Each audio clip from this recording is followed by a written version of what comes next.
Ganda araw po, ako po si CRP, ni Jim Dipo. So meron tayong another mga proof of completion. Puro mga additional po to sa mga existing na gym na nila. So yung mga may-ari nito is yung mga masusugid na mga nanonood sa atin sa YouTube at sa Facebook at na-impress sila doon sa mga sinasabi ko nga na kailangan talaga magdagdag from time to time ng mga gym equipment. So before natin i-proof of completion to is marami ko kasi tatanong regarding dun sa partnership na ino-offer ni Gym Republic at Gym Dipo. So, for clarification lang, so yung mga bubuksan natin kasi na ngayon, na mga warehouse gym, medyo dumadami na kasi so maraming nagko-commit sa atin. So, yung sa Tarlac City, sigurado na yon. Tapos, yung sa Quezon Province is wino-workout na lang namin yung pagtatayo ng corporation kasi sa bawat Gym Republic na itatayo, ang nire-require kasi namin doon, 51% no ownership ng Gym Republic na yon is owned pa rin ng original Gym Republic. So yung 49% yung ino-open po natin for partnership. Tapos yung 1M na kasi 2 million yung 2 million yung required na capital para maputa pang isang warehouse gym na kagaya ng Gym Republic. So for shortcut, yung 1,020,000 shouldered by Gym Republic. Yung 980,000 na 49%, yun yung ino-open natin for partnership. So kagaya sa Quezon, isang tao lang o isang pamilya lang yung kausap natin doon na kasama natin magbubukas doon.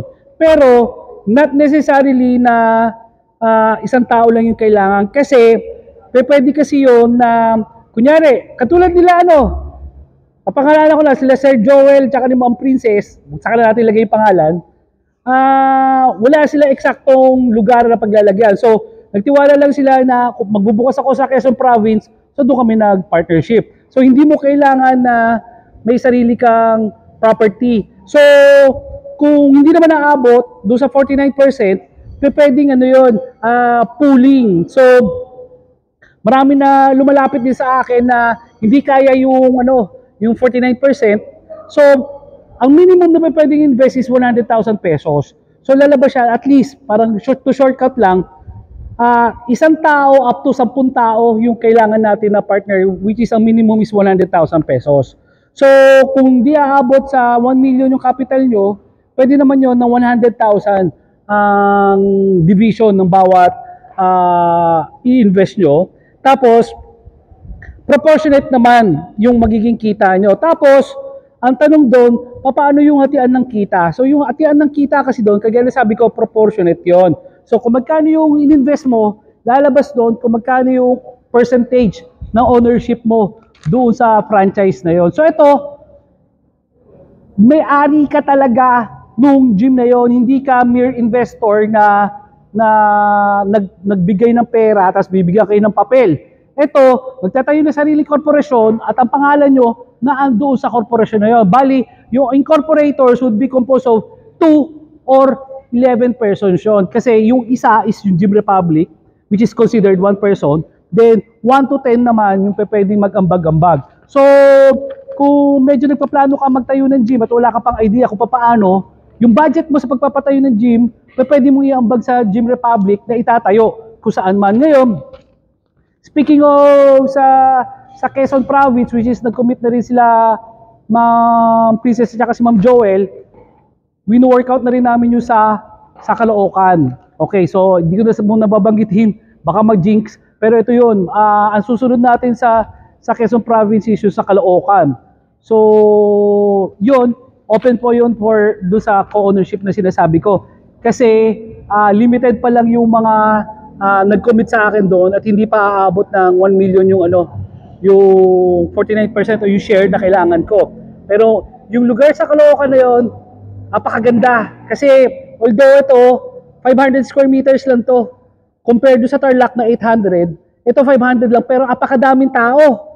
Kung familiar kayo sa Caloocan, so napapaligiran to na maraming subdivision. So huwag na muna natin bagitin yun, baka ma-jinx. Natutuwa lang ako na ikwento sa inyo yun kasi mula na nag-post tayo about doon sa Gym Republic expansion, napakadami na po nagko-commit. So, bukod doon sa kausap natin, dito nga, meron tayong kausap sa South Cotabato at saka sa Kalinga Apayao.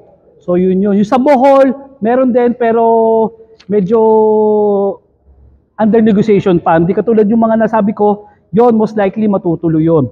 So, yun yung kagandaan. So, kung nanonood kayo lagi sa videos ko at na-entice kayo magtayo ng gym business nyo, at natatakot kayo na hindi nyo alam pa paano mag-manage, or yung mga OFW na kapatid natin na gusto mag-invest, na natatakot magtayo na sariling gym business kasi di la alam pa paano patatakbuhin yun, pwede kayong sumali dito sa sinasabi kong pagtatayo ng mga corporation. So, yun.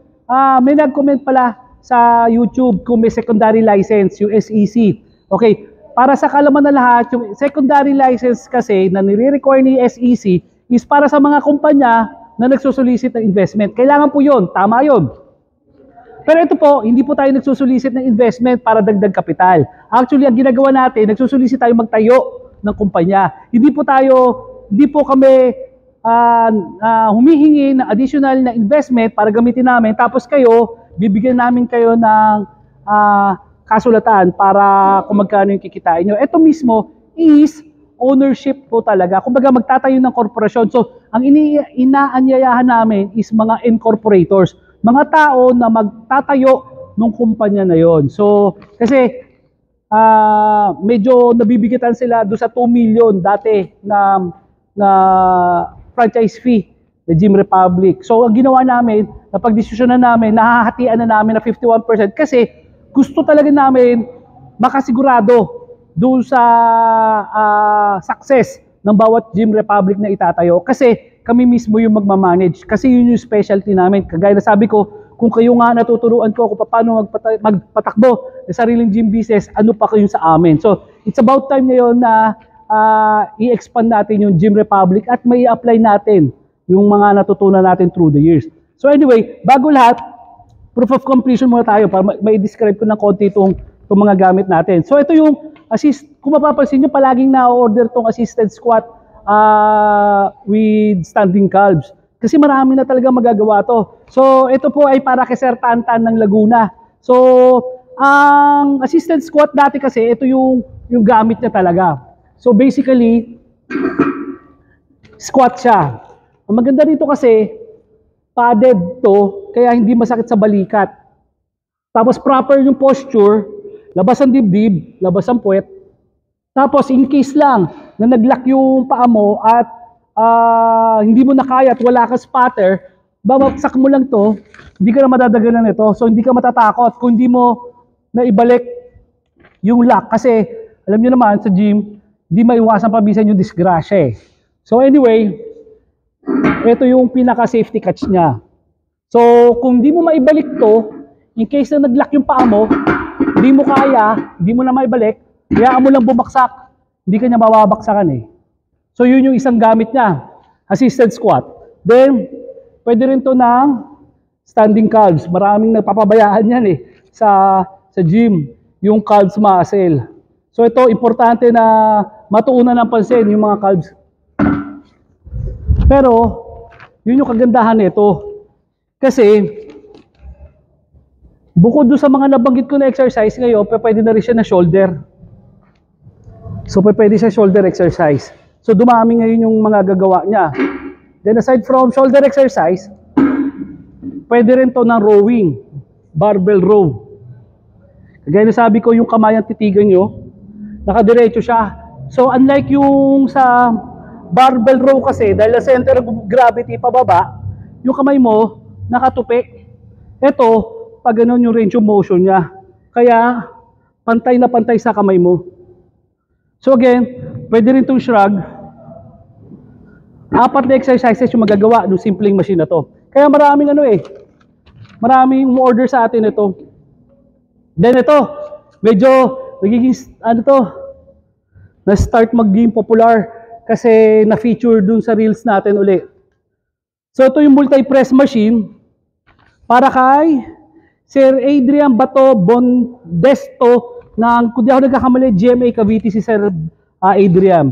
So ito, multi-press. Kaya siya tinawag na multi-press kasi multiple press function yung gawa niya. Kagaya nito, itong position na to, naka-shoulder press to. Yung sukat kasi nito is nakabase sa adjustable utility bench natin. So, makikita mo yung pwesto ng kamay sakto sa adjustable utility bench natin. So, pwede ka mag-shoulder press dito. Then, kung gusto mo naman ng iba pang mga press function, ibababa mo lang yung lever nito.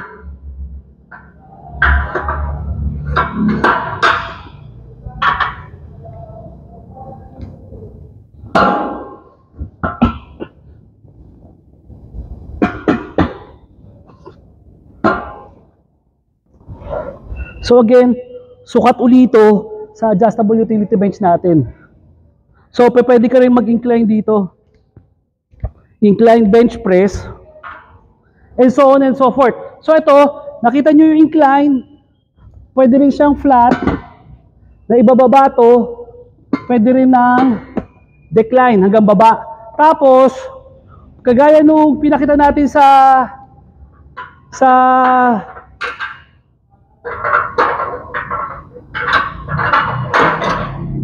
kagaya na pinakita natin sa assisted squat, ito, pwede rin to ng row,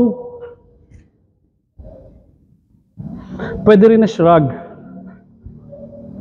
So, madaming exercise yung magagawa dito. Kaya nagiging popular ngayon to kasi, kagaya na assisted squat, maraming magagawa na exercise. Kasi, alam nyo naman sa gym, pag minsan maliit yung space. So mahirap na gagawa ka nito para sa shoulder, isa sa incline, isa sa flat, isa sa decline, isa sa row. So kakain ng space. Samantalang ito, maliit na area lang ang kakainin pero kaya niyang gawin lahat. So Sir Adrian, ng GMA Cavite, ito po yung sa inyo. Tapos, last but not the least, kay Sir Brenny Rejoy Aro ng Cordoba sa Cebu. So, ito po, di-deliver po natin sa Cordoba sa Cebu. Okay, ito yung leg press with hack squat. So, pakita ko muna sa inyo kung paano yung function ng leg press nito. So, kagaya ng ordinary leg press, tulak mo, buka mo ng konti yung salak. So, yun, suwabe. Parehong-pareho lang ng regular na leg press. So, kung paano siya nilalak sa leg press, ganoon din siya nilalak dito. Pero, feature ko kung ano yung naiba rito. Parito. Ito yung naiba sa mga common na leg press with hack squat. Etong bakal na to na naka-curve, ito talaga yung standard sa lahat ng hack squat with leg press. Ito is more than 1/2 yung kapal nung bakal na to. So ito, enough naman to para ma-handle yung stress. Pero kasi, nadidelikaduhan ako doon kasi parang nakarely ka lang sa isang mechanism eh. Sa isang locking mechanism. Kaya ito ang wala sa iba. So nagdagdag tayo ng shafting, CRS, para may additional. So dalawang brace to. Kaya pag to binuksan mo, makita mo may dalawang additional na part to. Ito ngayon yung additional na support para hindi ma-damage o masira yung sipaan. So ikakabit lang natin yun.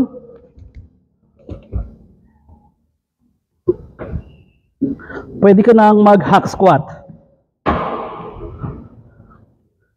So, kagaya nung sa leg press, kung paano gumagana yung ordinary na hack squat, ganun din po ito.